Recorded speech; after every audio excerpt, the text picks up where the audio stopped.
want to move to my presentation on OpenAI ChatGPT Teams. But before I do, is there any people in the audience that use this currently or are familiar with it? Yeah, go ahead, Steve. Steve, tell us how you use it. Oh, so we have a small group of collaborators and we create the GPTs and the teams and then we share them back and forth. So it's relatively simple for us. And we like that it has a little extra security. Yeah, So, that keeps people a little happier and saner. great. Was it Chris? Chris, you put your hand up? Yes, Teams was like the gateway drug for my organization to like dip into like paying for AI for employees, and the security was really like that was the only thing they cared about was like, all right, we know the data is not going to be trained or you'd be used to improve the model. So we have like a handful of about like 4 or 5 licenses we kind of fool around, collaborate.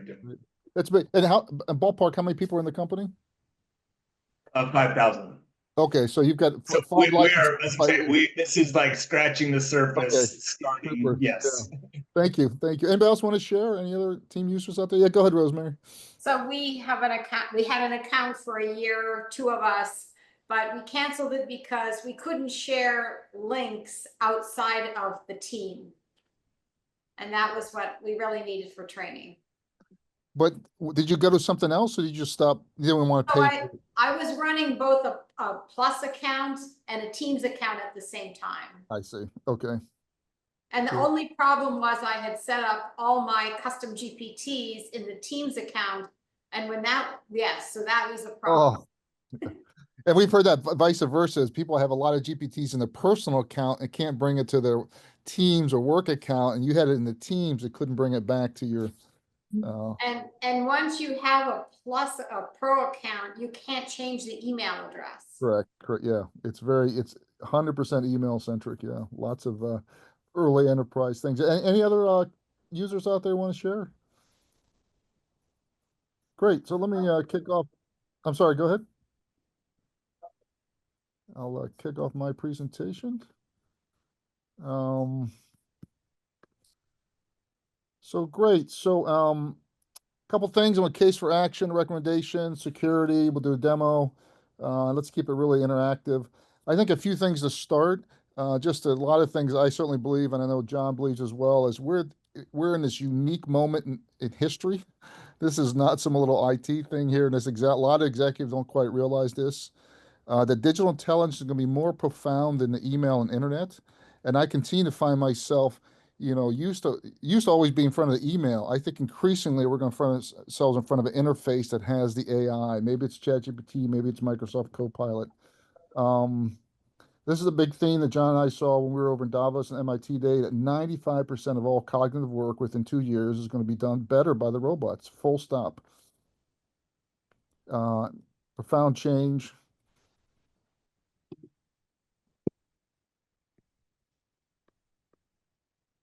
Okay, why it's just not going. And let's getting more specific. So we use WINS, words, images, numbers, and sound. So that's a subset of knowledge work that John and I wrote about in Harvard Business Review. And we believe some industries are particularly in the crucible for this.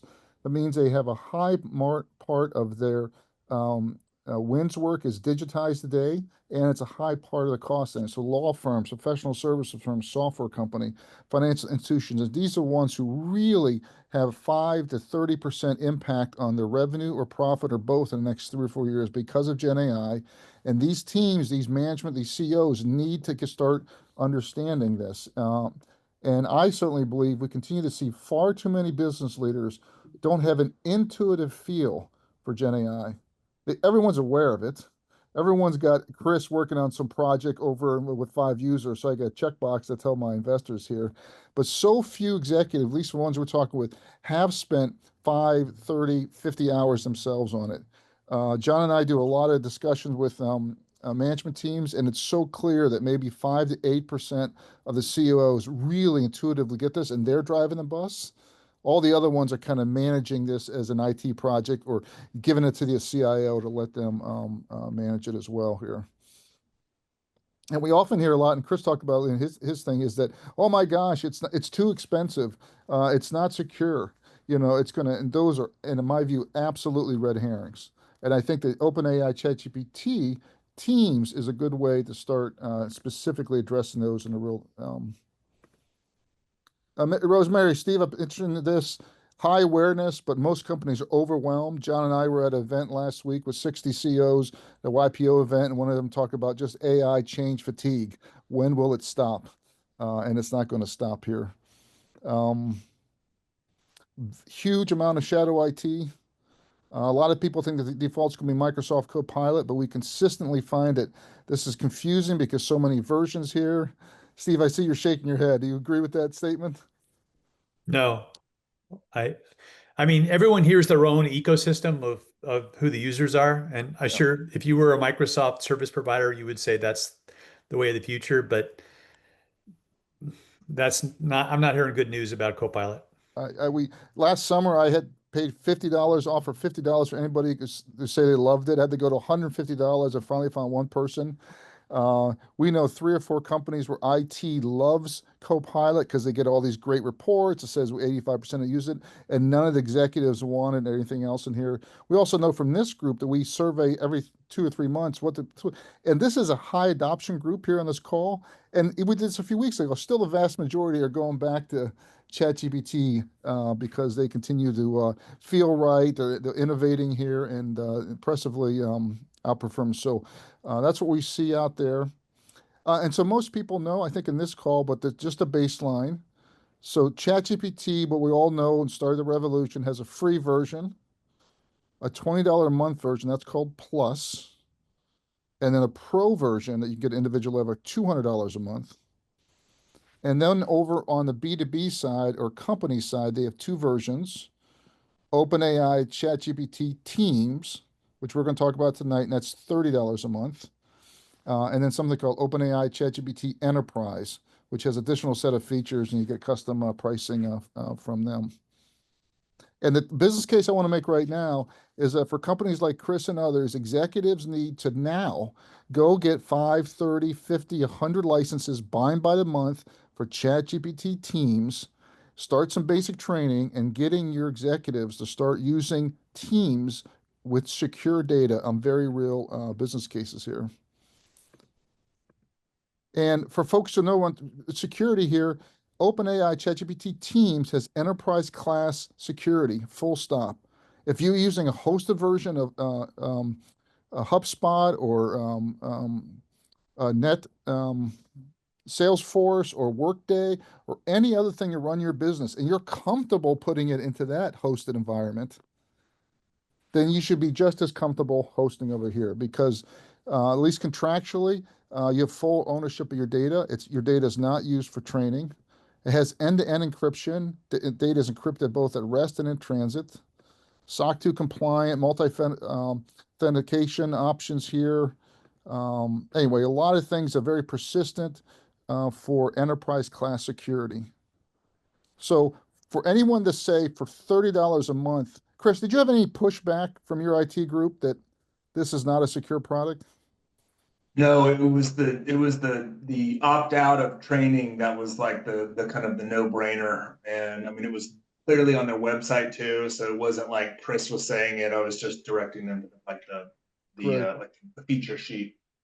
So our view, and one thing John and I had the pleasure of working with one company, we had 50 of their top leaders for a whole day, is to completely flip this around mentally. This is a secure room that you can drive crazy and put the most confidential stuff into this room. Put your best customers' contracts, put your pricing in it, put the performance review you're putting in, putting questions like if you have to fire an employee or not because of sexual harassment. All that data is secure in here. And when you start getting to the sweet spot, which is using company-specific data, particularly confidential data, and Gen AI, then executives start understanding the power of this. What should I do here's my pricing increase letter because of tariffs. Critique it. Here's my board presentation. Tell me the five questions that the board is going to ask us. So there's really good ways to feel secure and do this. And you can do it at $30 a month per executive for 3 months, 5 months, 12 months, Steve, here. There's no reason not to get in this is the case I'm making here.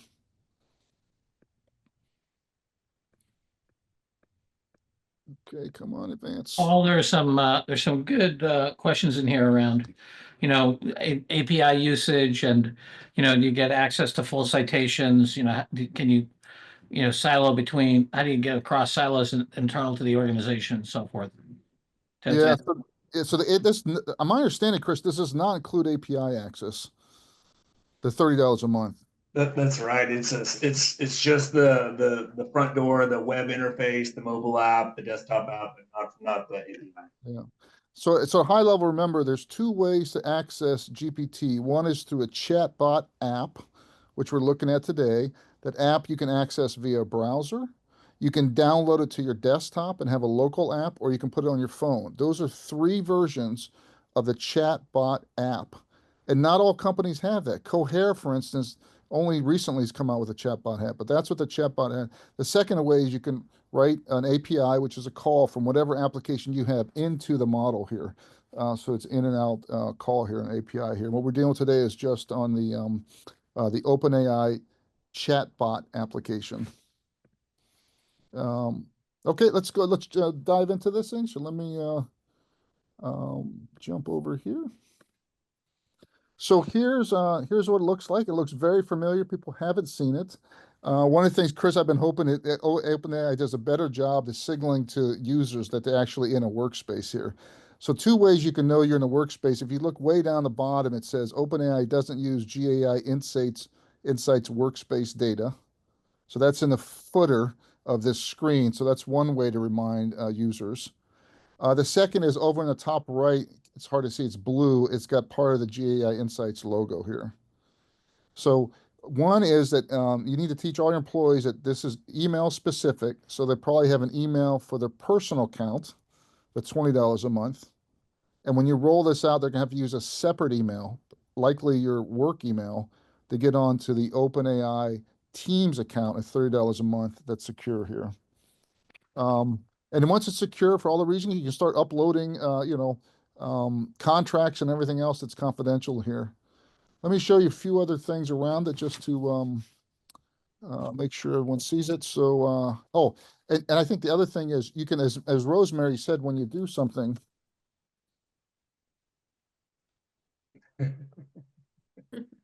We're still kind of hoping here in Boston. I was like, that's a hallucination. That's right. So when you get a result here, you can then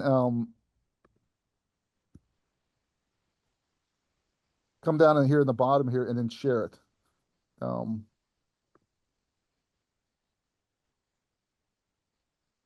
you can share I'm sorry, it's up in the top right here. Share it here, and you can share it within your company with other people who have this. It doesn't share, as Rosemary said, outside the company here. So that's one to share this. Other thing I want to walk around, and we'll take some questions here on the settings. Let's see. Data controls, profile builder, connected apps. So one of the things I have right now, it's connected. We use at GAI Insights, we use Google Drive, Google Workspace. So we have that on. So I can now do a question here, and we'll actually go also search my Google Drive. So let's say, who are speakers for GAI World 2025? So that's what I want. And this whole notion that we can use the power of ChatGPT on our own data is what executives need to start understanding in a secure way. So here, who are the speakers 2025? I'm going to internal knowledge, which means in the admin connected to that, and I'm going to hit go.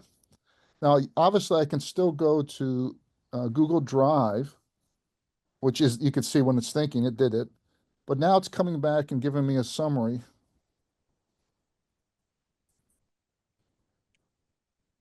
of the speakers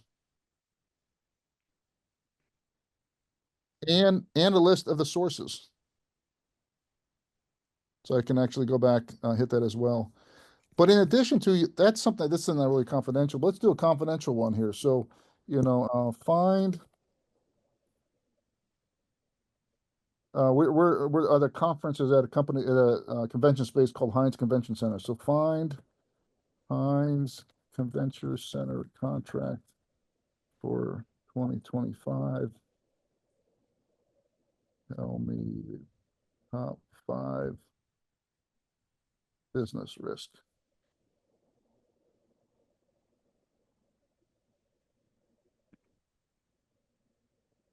And the same thing, you can see it up on the right. This is the thinking. So going through, it's scanning the drive, it's found the document, and now it's summarizing. Here's event dates, the fees we paid, the minimum, and the top business risk. We don't buy enough food, we don't use exclusive vendors, and so on. So this is a confidential contract, but it shows you that we're analyzing that. John, I'm not following the chat. Are there questions or hands up? People want to interrupt me? All right, if you do, stick them in there. Let me do a few more things here on the admin side. I want to show you, so team members. So here's the different members. You can see there that they only have 3 roles. They have admin, owner, admin, and member. So still pretty basic, but at least they've got more than 2. Billing is $30 a month. It says 9 of 6 seats use. Haven't seen that before. Feels like a bug on their end. GPTs are that these are different GPTs that we've created internally here. You can see one on a buyer's guide, Crocs, a few other things. The GPTs are a shared kind of RAG system that you can use for multiple employees at your company here. So you might have one on press releases, or one on a certain type of thing, or maybe one on HR policies here. Here's the connector to the internal knowledge, which is a Google Drive. Chris mentioned in an email earlier today that the SharePoint connection has just shipped recently.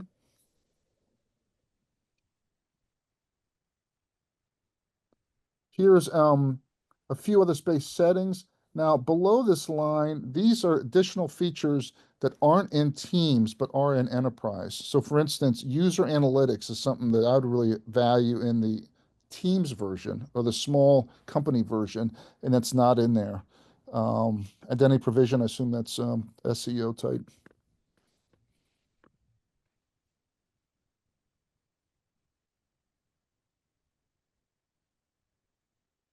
Let me stop here for a second. Are there questions? Yeah, go ahead, Lucinda. Thank you for raising your hand. Lucinda, are you on mute? Yes, thanks. So you have Google Drive, right? And so you're looking for information there. Is that where you keep a lot of is that basically where you keep your company's information? Correct. Yeah, that's our main storage area is Yep. for And everything. then, Yeah. so you're using an integration. How hard was it to set up the integration with ChatGPT for the Google Workspace? Oh, I think 3 seconds. Okay. Yeah. Yeah, because Gemini will do the same thing. And I'm just wondering if you've compared how does ChatGPT handle those sorts of questions in Gemini? Because I Yeah. use Gemini all the time just because it's there. Yeah. The little star is right there and I click on the star. It's a great question. I haven't done that, but I think it's a really good question on where these things are converging. So you've Yeah. got AI as a power user going back to the Google data. Now we have Google Drive coming forward. And I think we're seeing lots of, and this whole enterprise AI search field is huge, open, highly contested, Glean, OpenAI, Microsoft. So great. Other questions? Yeah, I had one. Is it pulling everything through your computer from the Google Drive and then sending it off to ChatGPT to actually do the analysis? No, it's at least when I looked at Chris, in my understanding, it's just doing a search. It's actually I've given it permission to go search. It finds the documents and it brings those in, just a subset of the documents that match, and then it does analysis. It's not Okay. thing here. Old network guy, you start thinking about, oh man, are they pulling everything through? Great. So let me go 5 more minutes here, and then we'll go to open mic here. Let me go back to the So that's product demo here. We've been developing just for ourselves and a handful of 6 or 8 companies that use this. And Chris, I appreciate your and others' contributions. Frequently asked questions. This stuff is changing all the time. Oh, that's another thing I wanted to show you. Here in the, you can at least get the release notes. And they're decent. Here's the SharePoint I just mentioned. You know, OpenAI is still a young, relatively young company here, and you know, I think they have an AI. I'm sure they have an AI based chat search capability, but still not ideal. I've had many questions in OpenAI that I can't get answered, even from their website here. Well, I want to talk about so we got shared learning here. So if you're using it, please let us know. We've got other people that want to connect, use this as well.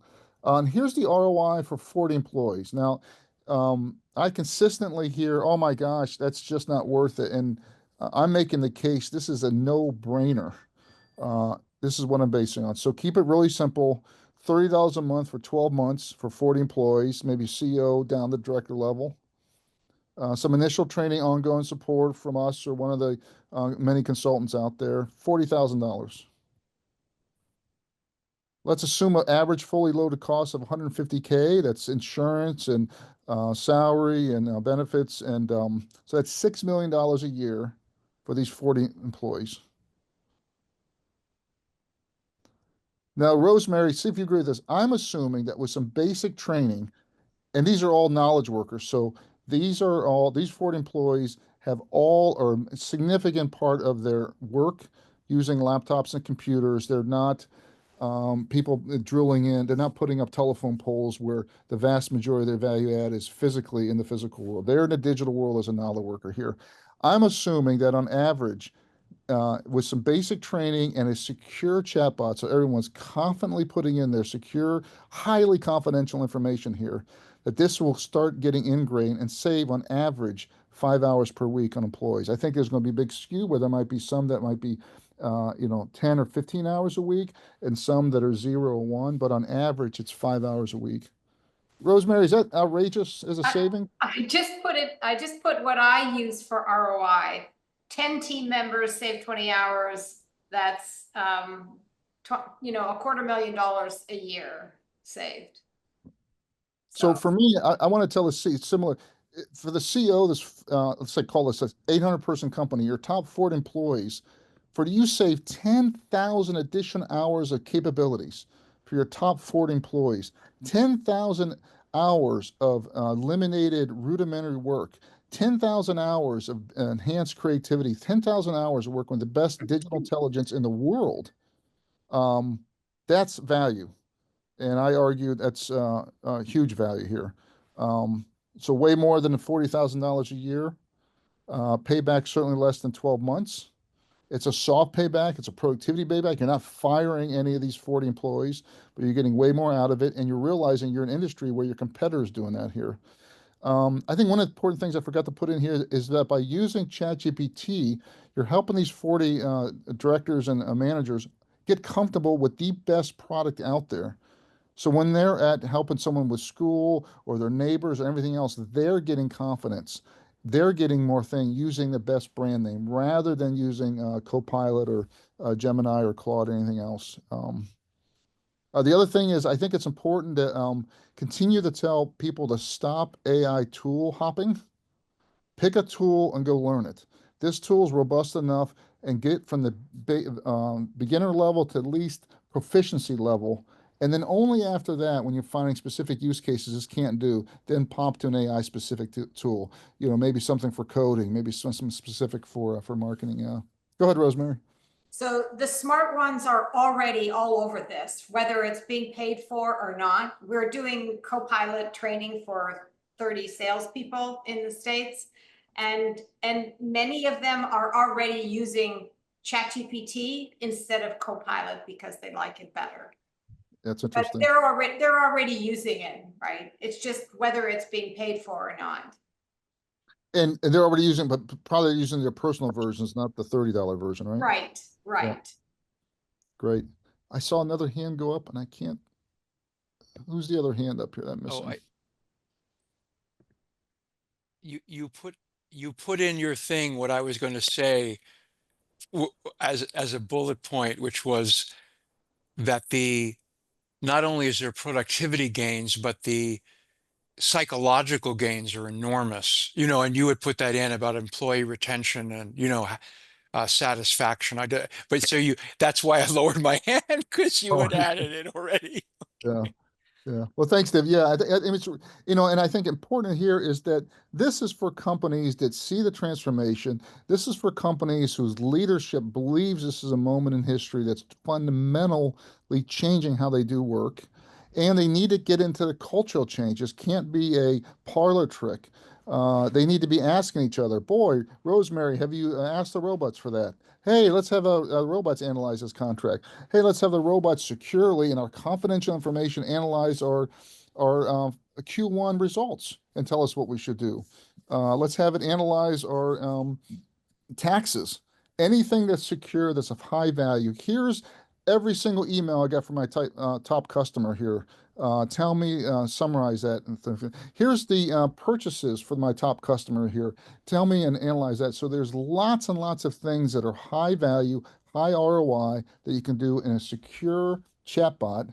And I'm arguing this is secure as any other software that you're out there. So there's no reason not to embrace using this for high value, highly secure task.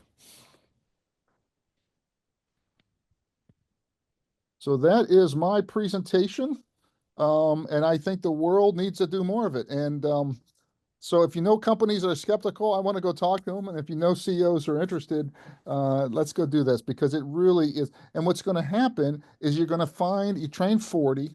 And Rosemary, I'm going to say of those 40, 6 to 8 really are become Gen AI enthusiasts.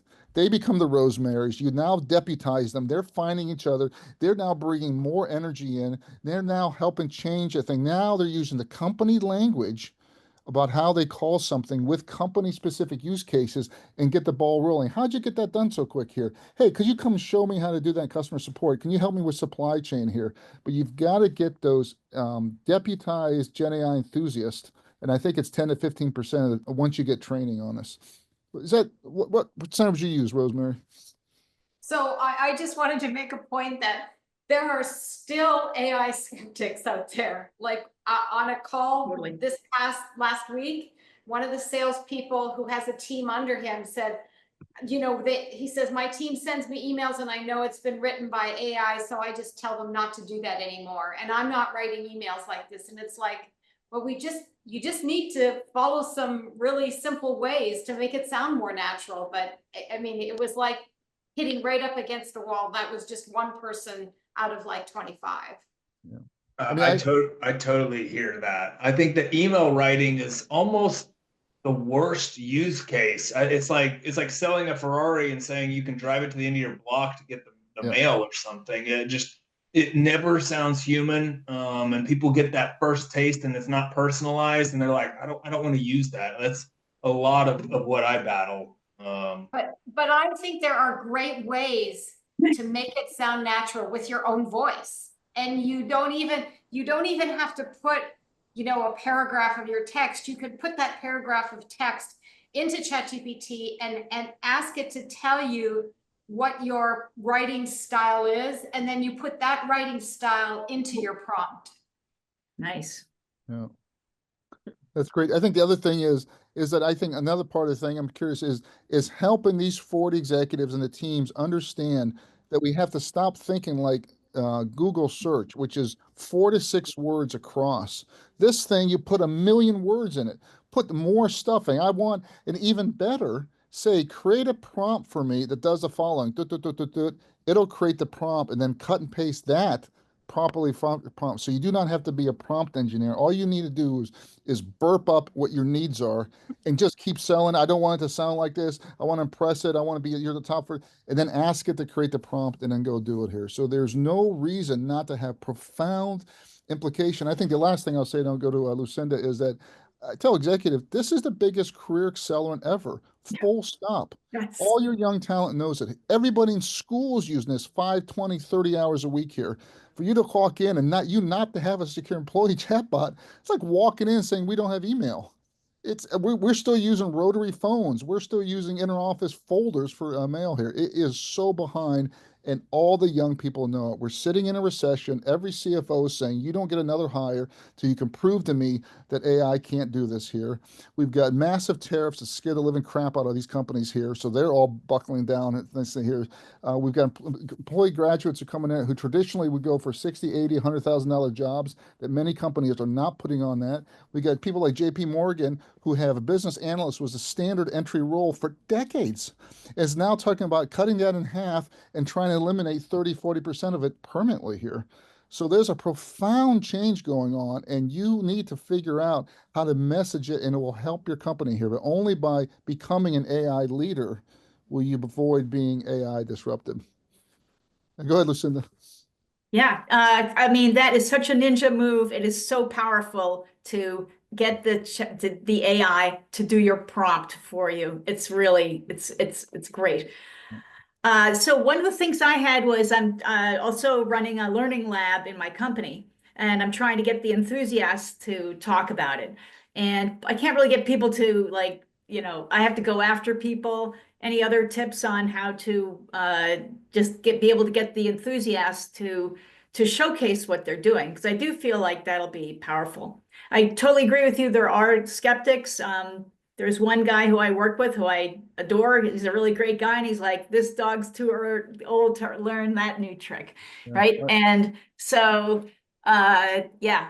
Anyway, So my just I'm curious. I think my 2 cents, Lucinda, is I've given up on the skeptics. There's 5% of all of the tactics. They're already gone here. I want the next 15 to 20% who need a little bit of help, a little bit of permission, and I particularly want to find those who have high political influence. oh So yeah, top sales rep, the CEO, I just need 5 minutes. Can you come in? I want to do a company meeting and for you to just say you did this prompt in here. And I think those high influence people need to show what they use for it and show vulnerability. Go up in there and make a mistake or show how you used it here, because I think we have to crush the thing that the social norm needs to be you're not using AI. Right now, that's the social norm. You should be embarrassed if in a year from now, if you're not using AI to do something here. And I think it's really hard change management here. Go ahead, David, and then I want to do open mic. Yeah, I was just going to go back to what you said about chatting with audio in your drive, about like relationships you're having and how to present something to someone, what you had mentioned that. Yeah. And I just was thinking that there's really two prongs to this. There's the productivity in the sort of conventional sense, and then there's the treated as an in-house psychologist to facilitate communication across groups. So if they're thinking of it as you had mentioned they're thinking of it as an IT thing. Well, tell them, no, it's not I mean, for those people, tell them it's not only not just an IT thing, it could be a way to have a lot less friction and a lot better communication between people who think very differently, like the marketing and the tech department, which makes it more difficult for them to call it an IT thing. Correct, correct. I think particularly that's why the security is so important. Now let's take a really sensitive issue here. Here's employee's been here 20 years. We're going to let this employee go this week here. How can I have this conversation here? Or here's someone who needs to be put on a performance plan in here. How can I have a conversation? Here's a conversation I'm thinking about make it better here. Let's get the real meaty things here that take 4, 6, 8 stuff here and see if these robots can add any value. And 99% of the time, they add a hell of a lot of value and get your thinking moving or think differently about it or make it more positive here. Most people are wildly underestimating the cognitive power of these robots to help your personal I, career and your company I, here. I completely agree. And also even saying to things like, what ways am I not looking at different perspectives? I mean, all these anyway, yeah, I'm 100% with you. Yeah. That's great. Well, great. Well, let's take the 5 minutes open mic. So this is you raise your hand, share any other thoughts you have, ask questions, tell us about a tool you were blown away by, a demo you liked, something you just built. Introduce yourself. I'd like to ask Rosemary to talk more about the gamification that she mentioned in the chat about how to get people to start using things. Okay, so we're running a contest about every week with this sales group, and we give them a challenge at the end of the training session. And when they complete it, they need to upload it to Teams in Microsoft Teams. and then we pick a winner from what gets uploaded. They have to follow the challenge, do the challenge, and then we pick a winner and they get $50. And I did not think that $50 would be enough to motivate salespeople, but it seems to be. And you really upped your engagement, huh? We have by a pretty good percentage. We'll probably I'll probably share that at the end of the engagement. So just so you can have an example of what we can see, how much more salespeople are using the Copilot versus the company as a whole. Well, one of the things similar to that, Rosemary, we found is that once you get them to department-specific teams, they really start opening up here. So then we've had good success on having a 45-minute or 90 minutes better here breakout of 5 to 6 teams. They're all in marketing, all in customer support. Take confidential information here, write down your top 4 problems, pick 2 of them, and actually work on it, and come back and then present to their group here. So you're forcing team learning into presentation for execs on something that's really important. We had one company, they get 20,000 emails a month from customers here, and they've never summarized what the top issues are because no one's had time to go through that. I mean, talk about a no-brainer case for this. Other contributions, if not, we'll end early. Okay, I can say a few Please, things. jump in.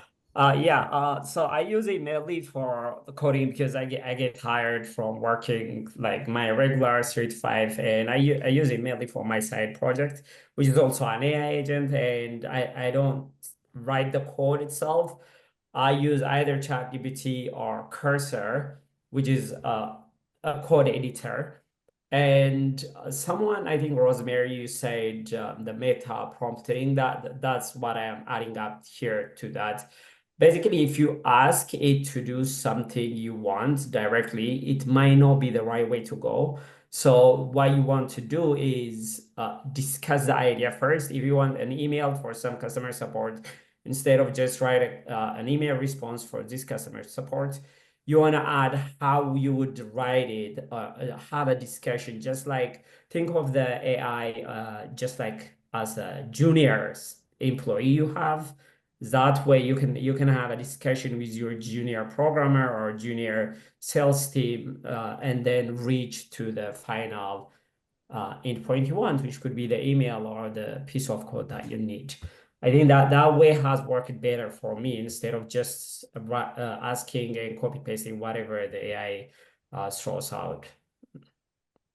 Yeah, so it's great. So I'm just showing an example. This is a sensitive thing. Create a prompt for me to fire a 20-year career employee. Be very professional and specific. Treat the person with dignity here. So I'm asking to create a prompt. Now it's coming back with the prompt, so you don't have to be a prompt. It's talking about the setting, the delivery, and acknowledgement here. And now this is the prompt to actually go and run it.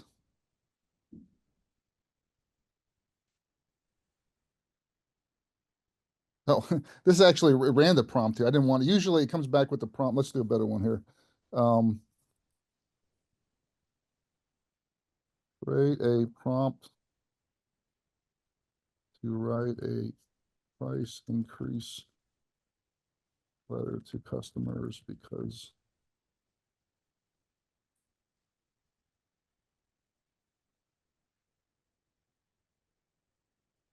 this is what I wanted. So I create a prompt. Now here's a tailored prompt. So there's a prompt itself. I'm going to copy this for people. And now it's a new one. I'm pasting it in, and I usually clear out this extra stuff. So there's a prompt itself.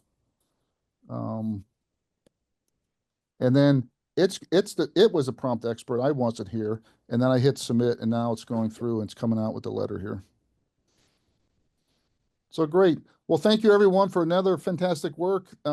It's an amazing moment in history and time, and thank you for sharing, learning, and all the contributions. Thank you, everyone. Have a great week. Thanks, Paul. Bye. All right, thank you.